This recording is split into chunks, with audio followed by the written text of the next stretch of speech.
Imagine living in a neighborhood so corrupt that the HOA ordered cops to shoot on sight if I stepped foot on my own block. Sounds insane, right? Well, when they pushed me too far, I didn't just bring the truth. I brought SWAT and exposed their entire fraud operation hiding beneath the surface. I never thought I'd see the day when a neighborhood homeowners association would go so far off the rails that they'd actually issue an order, through back channels and corrupt ties with the local precinct, for police to shoot me on sight if I stepped foot in my own block. But that's exactly the insanity that unfolded when I pushed back against the tyrannical, money-grubbing board that had turned what should have been a quiet, tree-lined suburban community into their personal fiefdom, a place where power, intimidation, and fraud dictated every decision, and anyone who questioned them became a target. It all began months earlier, when the HOA, headed by Karen Matthews, the self-appointed president for life, who ran meetings like a dictator, began imposing fines for the most ridiculous things, from the color of curtains people hung in, their windows, to how long a car could sit in the driveway, to whether a child's basketball hoop leaned half an inch too far. I had lived on that block for over 20 years, my family's home sitting proudly on land my father had worked his entire life to keep, and I wasn't about to let a petty HOA turn it into a prison camp under the guise of community standards.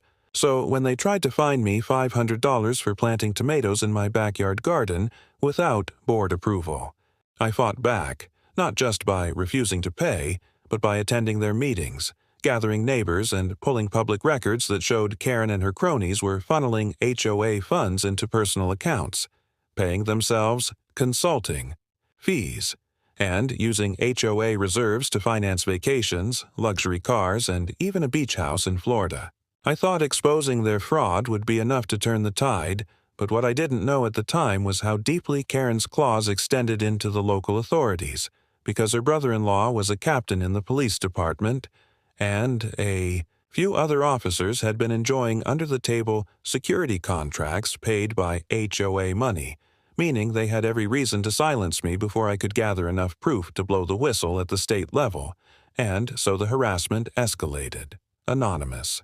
Threats slipped into my mailbox, a rock thrown through my living room window in the middle of the night, a notice taped to my door claiming I was trespassing on community property even though it was my own land, until one night, while having dinner with my wife, I overheard two officers in the diner down the road, laughing about how the board wants him gone, and how, if he shows his face on Maplewood Drive, we have clearance to take him down.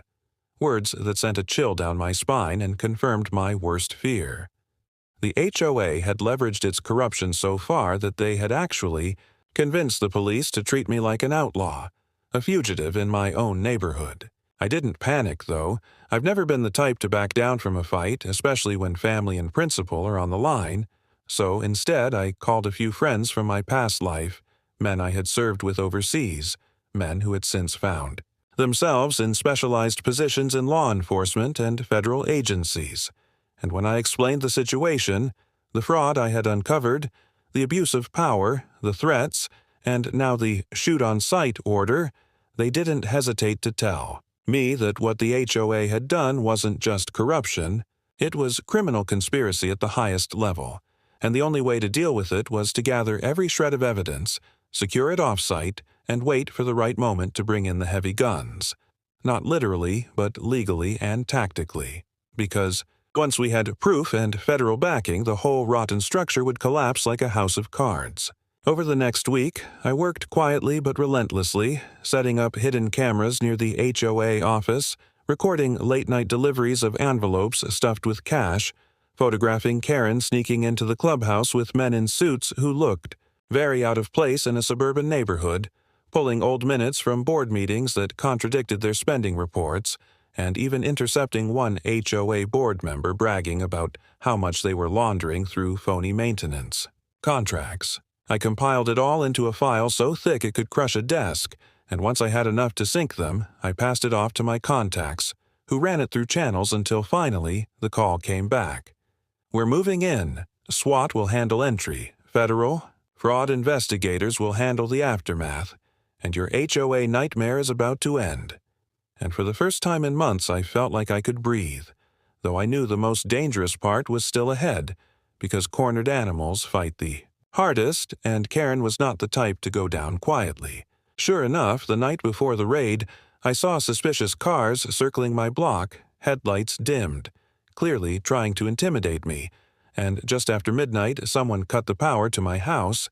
Thankfully, I had anticipated that and had backup, generators ready, but it only reinforced what I already knew. They were preparing to eliminate me before the truth came out. Dawn broke with the sound of heavy boots and radios crackling as unmarked vans rolled down the street. SWAT officers in tactical gear moving with precision, stacking up outside the HOA clubhouse while terrified neighbors peeked through blinds. And then, with a thunderous bang, the door blew open and the floodlights lit up the inside, revealing Karen and her board hunched over shredded papers, cash-counting machines, and laptops running spreadsheets that tied them directly to fraud, extortion, and illegal payoffs, and in that instant, the HOA's iron grip over our block was shattered. I stood at the edge of my driveway, heart pounding as officers stormed in, and though part of me wanted to shout, "I told you so," I simply watched, satisfied, as handcuffs clicked shut, as boxes of evidence were carried out, as neighbors slowly gathered outside, whispering in shock at the empire of lies that had ruled them for years, and in that moment, I realized the fight was bigger than just me or my block. It was about showing that no matter how deep corruption runs, truth, backed by courage, can tear it down, even if it takes SWAT to do it.